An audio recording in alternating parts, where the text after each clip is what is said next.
ઘણા લોકોને કન્ફ્યુઝન હોય છે કે રીસ્પોન્સરિંગ કેવી રીતે કરવું અને ક્યારે કરવું, કેટલા મહિના વેઇટ કરવું પડે છે, કંપની સાથે રીસ્પોન્સરિંગ પહેલા શું વાત કરવાની હોય છે. ઘણીવાર એવું થાય છે કે લોકો આઈડી બનાવે છે, એના ઉપર બિલિંગ પણ કરી લે છે અને પછી તેમને ટીમ ચેન્જ કરવાનું મન થાય છે. તેમને પ્રોપર ટ્રેનિંગ નથી મળતી, અપલાઈન સપોર્ટ નથી કરતા, અથવા બીજી ટીમમાં સારો રિસ્પોન્સ દેખાય છે કે હા ભાઈ આ ટીમમાં સારું કામ થઈ રહ્યું છે તો મને ટીમ ચેન્જ કરવી જોઈએ. તો આ કેસમાં તમારે રીસ્પોન્સરિંગની કંપનીની જે પોલિસી છે એ જાણવી ખૂબ જ જરૂરી છે. તો આજના વિડીયોમાં હું તમને રીસ્પોન્સરિંગના રાઇટ્સ શું છે એ એક્સપ્લેન કરીશ. તો હેલો એવરીવન, મારું નામ મમતા છે. હું વલસાડથી બિલોંગ કરું છું, વલસાડ ગુજરાતથી બિલોંગ કરું છું અને મારી ચેનલ પર તમારું સ્વાગત છે. ચેનલને સબસ્ક્રાઇબ ના કરી હોય તો પ્લીઝ સબસ્ક્રાઇબ કરી લેજો.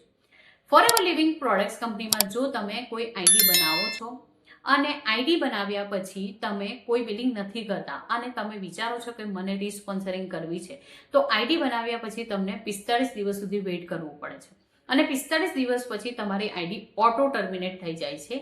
તે 45 દિવસની અંદર જો તમે બિલિંગ નથી કરતા તો આઈડી ઓટો ટર્મિનેટ થઈ જાય છે સિસ્ટમમાંથી.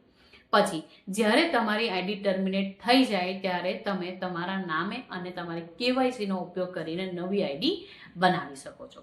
આ થાય છે ફર્સ્ટ કેસ. તમે 45 દિવસ વેઇટ કરો અને પછી તમે પોતાને નવા સ્પોન્સર હેઠળ સ્પોન્સર કરી શકો છો. આ રીતે તમે ટીમ ચેન્જ કરી શકો છો જો તમારી આઈડી પરથી કોઈ બિલિંગ નથી થઈ તો. સેકન્ડ કેસ, તમે આઈડી બનાવી છે અને આઈડી બનાવ્યા પછી તમે બિલિંગ કરી છે. એ બિલિંગ 5,000, 10,000, 15,000, 20,000ની હોઈ શકે છે. તમે આઈડી બનાવી લીધી છે પરંતુ 2cc કરતા ઓછી બિલિંગ કરી છે. એ કેસમાં કંપની તમને કહે છે કે તમને ઓછામાં ઓછા 6 મહિના સુધી વેઇટ કરવું પડે છે. તમે preferred customer with sponsoring rights હેઠળ છો તો તમને ઓછામાં ઓછા 6 મહિના વેઇટ કરવું પડે છે, ત્યાં સુધી કે તમે બીજા સ્પોન્સર હેઠળ રીસ્પોન્સર થાઓ. 6 મહિના પછી તમારી આઈડી રીસ્પોન્સરિંગ માટે એલિજિબલ થઈ જાય છે. પછી તમારી આઈડી પર એડિટ કરવાનું હોય છે. કંપનીને તમારે ઈમેલ કરવું પડે છે, એક પ્રોપર ઈમેલ કરવું પડે છે કે મને આ આઈડીને અમુક સ્પોન્સર હેઠળ રીસ્પોન્સર કરી આપો. પછી કંપની પ્રોપર પ્રોસેસ કરશે અને તમારો સ્પોન્સર ચેન્જ કરશે, પરંતુ પ્રોસેસ આ જ રહેશે. જો તમે 5,000થી ઓછી બિલિંગ કરી હોય પણ અહીં તમે કોઈને તમારા ટાઉનમાં સ્પોન્સર નહીં કરી શકો, કોઈને જોઈન નથી કરાવી શકતા, તમે ફક્ત પ્રિફર્ડ કસ્ટમર જ અહીં કહેલાશો, તમે એસ લેવલ ક્રેક કરી લીધું છે, ઓકે, તો પછી જ્યારે તમે કંપનીને મેલ કરશો ત્યારે કંપનીની પોલિસી મુજબ તમને કહેવામાં આવશે કે તમે બિલિંગ કર્યા પછી 12 મહિના તમારે વેઇટ કરવું પડે છે. 12 મહિના તમને વેઇટ કરવું છે. આ 12 મહિના દરમિયાન તમારે કોઈ બિલિંગ નથી કરવાની.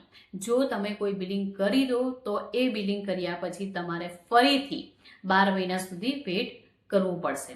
તો બેટર એ છે કે તમે તમારી આઈડી ફ્રીઝ કરાવી દો, જેથી તમારી આઈડી પર કોઈ બિલિંગ ન થઈ શકે અને 12 મહિના પછી તમારી આઈડી રીસ્પોન્સરિંગ માટે એલિજિબલ થઈ જાય. તો આ રીતે તમે 3 રીતથી રીસ્પોન્સરિંગ કરી શકો છો.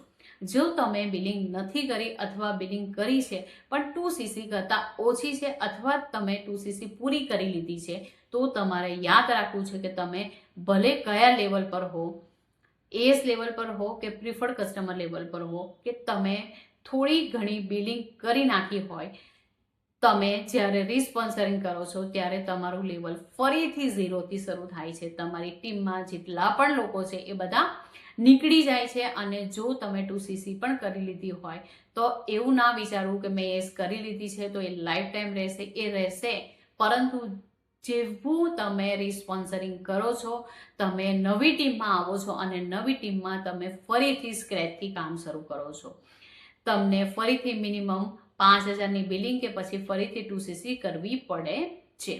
જ્યારે તમે રીસ્પોન્સરિંગ કરો છો તો આ રીતે તમે પોતાને રીસ્પોન્સર કરી શકો છો. જો તમને ટીમ ચેન્જ કરવી હોય તો, જો તમને લાગે કે તમારી કરંટ ટીમમાં તમને સારી ટ્રેનિંગ નથી મળી રહી, તમારા મેન્ટર સારા નથી, પ્રોપર કંઈ તમને ગાઈડન્સ નથી મળી રહ્યું, રાઈટ ગ્રોથ નથી થઈ રહ્યો, તો તમે ટીમ ચેન્જ કરવી એ સારી વાત છે.